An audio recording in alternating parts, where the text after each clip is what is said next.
I came to Mount Tianeng once with my father as a child.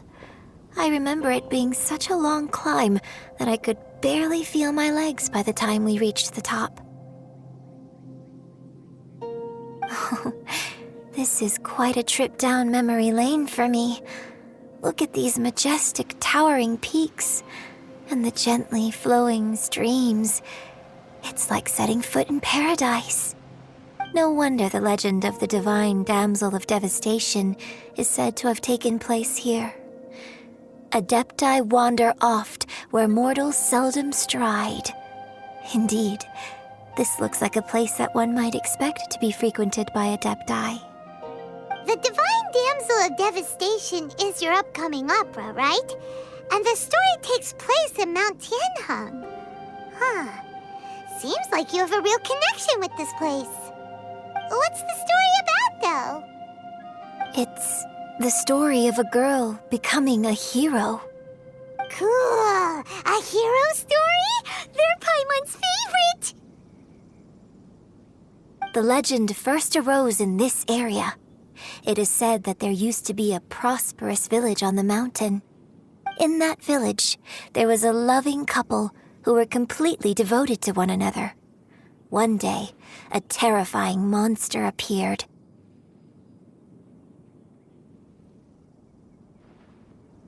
The wife was out collecting herbs and was captured by the monster. Her husband was so distraught at the news that it broke his spirit and drove him to madness.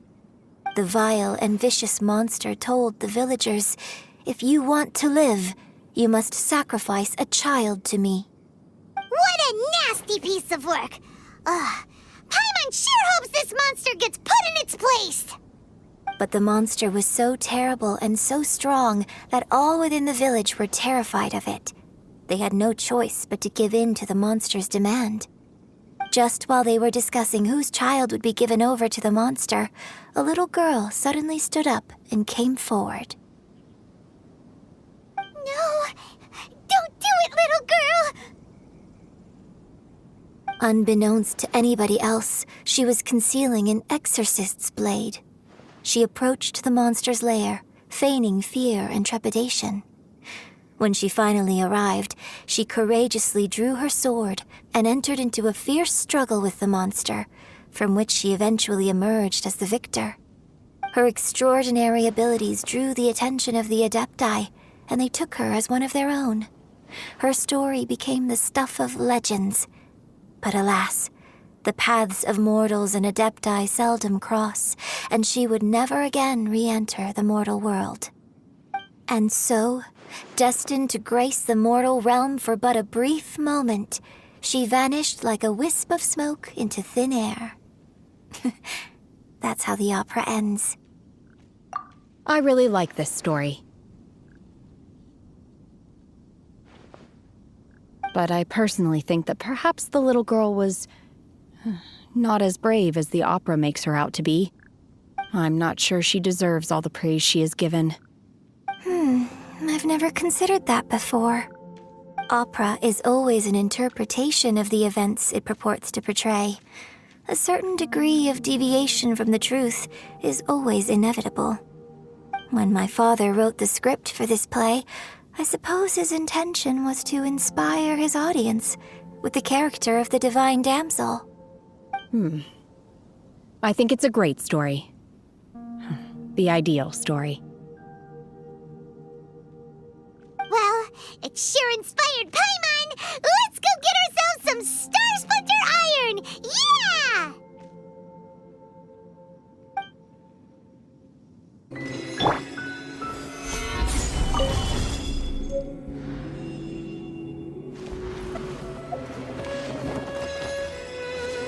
This should be enough Star Splinter Iron. Now we just need to find that Symposium. I think I saw a village on our way here. Master Zhang said we should ask the locals for help. Why don't we try there? Hey, there really is someone here. Yunjin, looks like you were right. Excuse us, sir. Can we ask you something? Huh. He didn't seem to catch that. Hello, sir. We were just passing by and wanted to ask if you happen to know anything about Subrosium.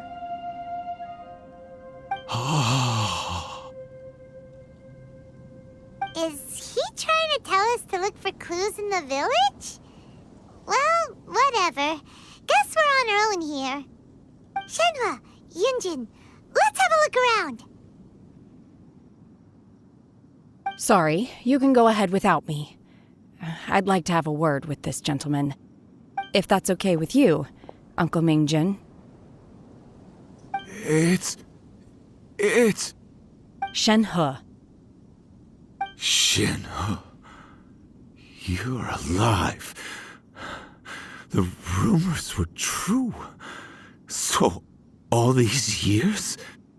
I'm sorry, I don't know how to find Subrosium, but I think you can find some information in the village. This place is deserted now. No one ever comes here.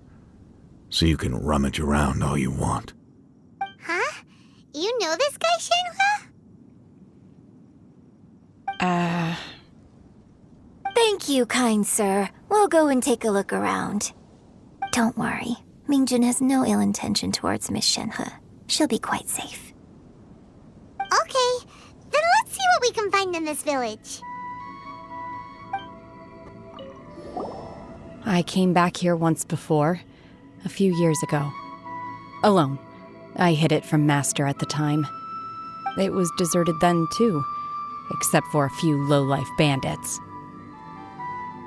Everyone and everything I remembered was long gone. But as people were passing by, they stopped to admire me. They praised me, telling me I gave off the aura of an Adeptus. I tried explaining to them that I wasn't an Adeptus, just an ordinary person who came from this village. But no one believed me. When I saw how run down all these houses were, I felt at a loss. It was like I took a look at the world, and on the surface, it looked like a vast realm with so many places I could go. Then I looked a little closer, and there was nowhere for me to go at all. Suddenly, so much time has gone by. Everything has changed. Last time I visited, I felt so upset. But today, I don't know why, but it feels different. It is easy for your mind to run wild when you are alone. But this time, you are with your friends, aren't you? Yes, my friends.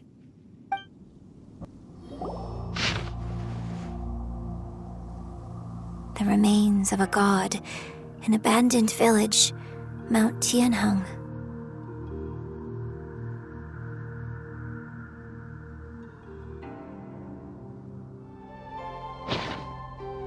Does this mean that the true story of the Divine Damsel of Devastation happened right here, in this village?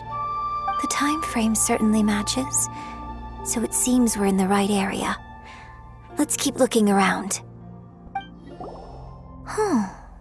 What's this?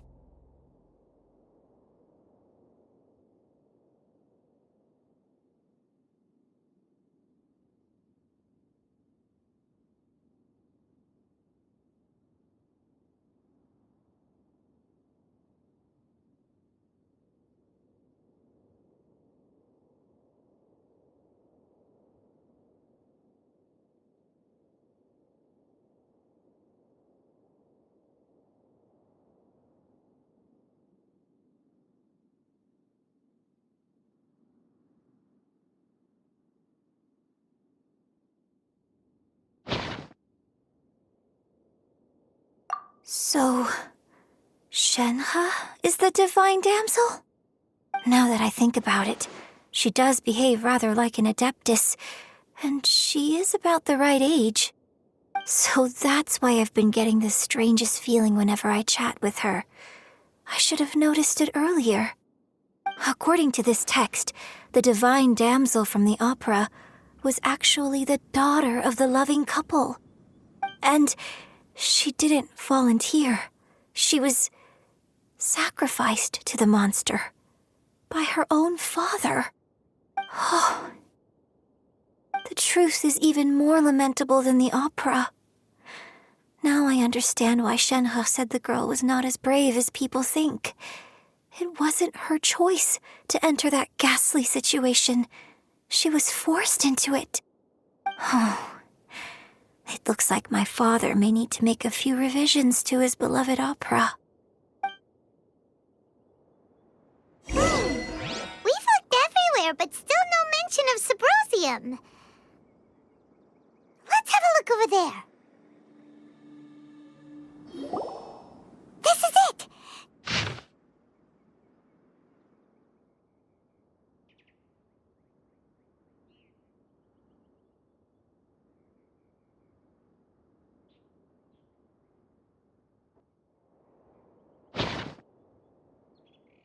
So basically, we need to go to the middle of the lake south of Mount Tianheng at dusk, and we'll find us some Sybrosium! Let's go back and tell Shenhe the news! One year when I was back visiting, I heard a story about a white-haired adeptus from a merchant passing by. I never imagined it was you. I was a very close friend of your father's. I could have stopped him from performing the summoning ritual. I had plenty of chances, but I couldn't bring myself to stand up to him. I just let things happen, let it all escalate. Well, we all know how that story ended. I bring flowers back here every year. And each time I wish I had a chance to apologize to you.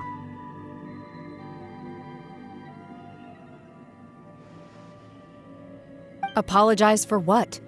If you'd stopped him, he'd only have found another way.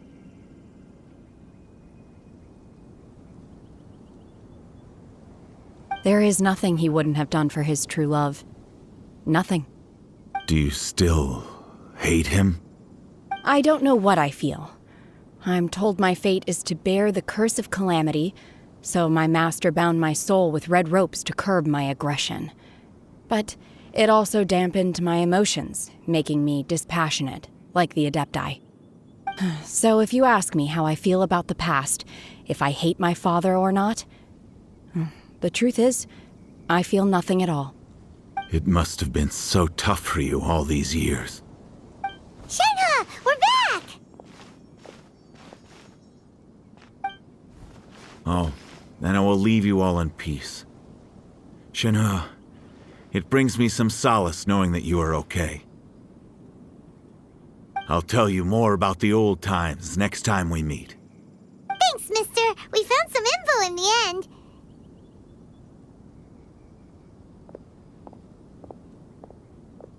Shenhe, look! This tells us how to find Sybrosium. All we gotta do is go to the middle of that lake! Let's go then.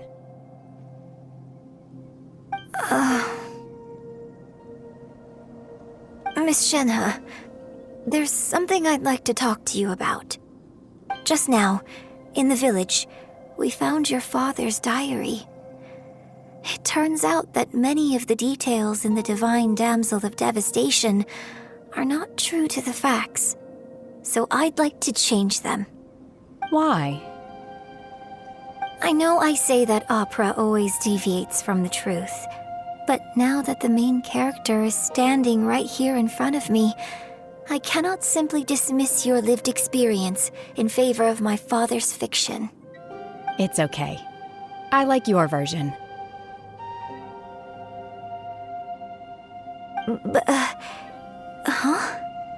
My master once said that the day I learn how to use my strength for the good of others is the day that I can truly become part of human society. So, I hope that one day I might be brave enough to stand up and protect others, just like the girl in the opera.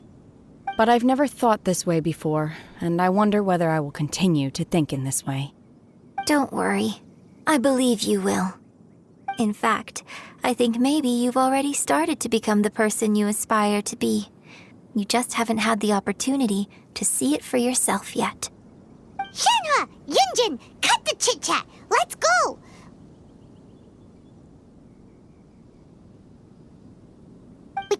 someone else beat us to it!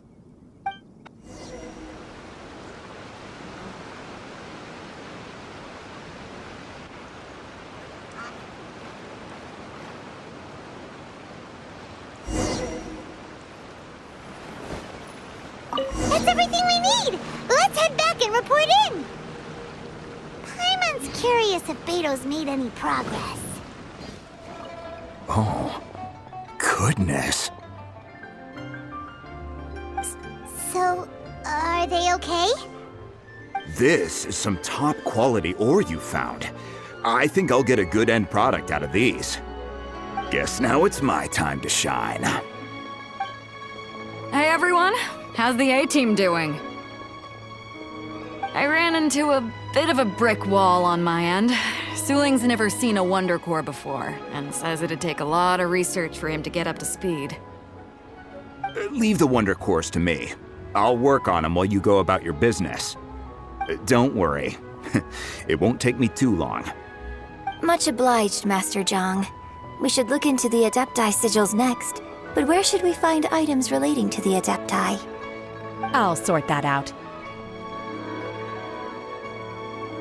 Oh? You got this then? Yes. I have been training with the Adepti for years. I know a thing or two about making sigils. When we first met, I told you I came for the Jade Chamber, not the contest. In fact, I came specifically to deliver Adepti sigils. Master heard that Ningguang was planning to rebuild the Jade Chamber, so she sent me to deliver some Adepti sigils to her. Master also said she hoped that I can take this opportunity to rejoin human society. But now that I'm here, I wonder if I've been removed from the world for too long. There's so much basic knowledge that I lack. Maybe it won't work for me to stay here after all. But either way, I'm very glad to have met you, and I'll take care of those Adepti sigils. Without knowing the ins and outs of your situation, I can't say whether you should stay or not. But now that our paths have crossed, we'll always have a connection. So if you're ever feeling down, come find me on my ship. There'll be a drink waiting for you. Thank you. So, Master Zhang, I'll need to use your facilities to make the sigils. Fine by me. I'm actually curious to see how the Adepti arts work. Maybe I'll learn something.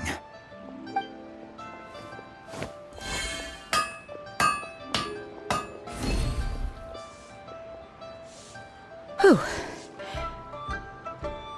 The sigils are ready. Though they are in some respects inferior to my master's, I can assure you there will be no quality issues. I've finished forging the things you asked for, too. Great! Let's go submit them before someone else gets there ahead of us! The Jade Chamber looks magnificent. The fact we were able to complete the construction work on schedule is a testament to everyone's hard work. Finally, we can relax a little. It's been quite stressful recently with so many people flocking here. Fortunately, the construction here has gone off without a hitch. I can only hope the same is true for my comrades at Guyun Stone Forest. I don't know about anyone else, but this has been a challenging project for me. Let's get a drink after work. The construction work on the Jade Chamber is now complete. Once we install the Wonder Cores and the Adepti sigils, we can let it rise to altitude.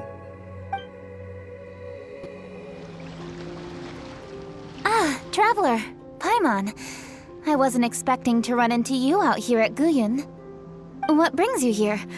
You'll have to make it quick, I'm afraid. I really can't afford to chat for too long. As you can see, we're working on a construction project. Personally, I consider this project to be of greater importance than the Jade Chamber rebuild. That's why I'm here to supervise. I just hope we can complete it on schedule. A new type of Guizhong ballista.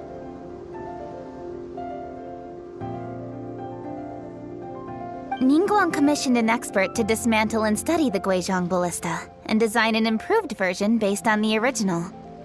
This design is a step down from the Adepti's original Guizhong ballista in terms of firing speed and power. But the good thing about it is that it can be mass-produced. It's also considerably easier to assemble and disassemble. This will allow for flexible deployment whatever the location. I am confident it will prove very useful in dealing with future crises.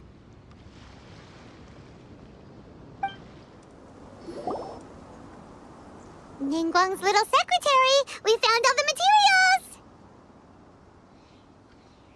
Oh, already? All three of you found them together.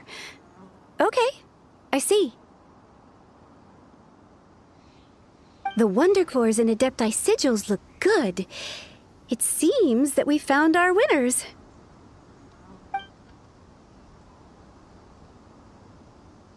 I hereby announce that the winners of this material procurement contest are the Traveler, Yunjin, and Beidou. What? It's over already? I haven't even found the plus strike yet! I can't believe it. So close, but so far. I'd like to invite our three winners to please proceed to the Jade Chamber, where Lady Ningguang is waiting for you. Huh? Where's Beidou? She was right here! Captain Beidou has some business to attend to. She will join later. Please come with me for now. Alright then, guess we'll head on up to the Jade Chamber first! This has been a long time coming. The last time we went up to the Jade Chamber was ages ago.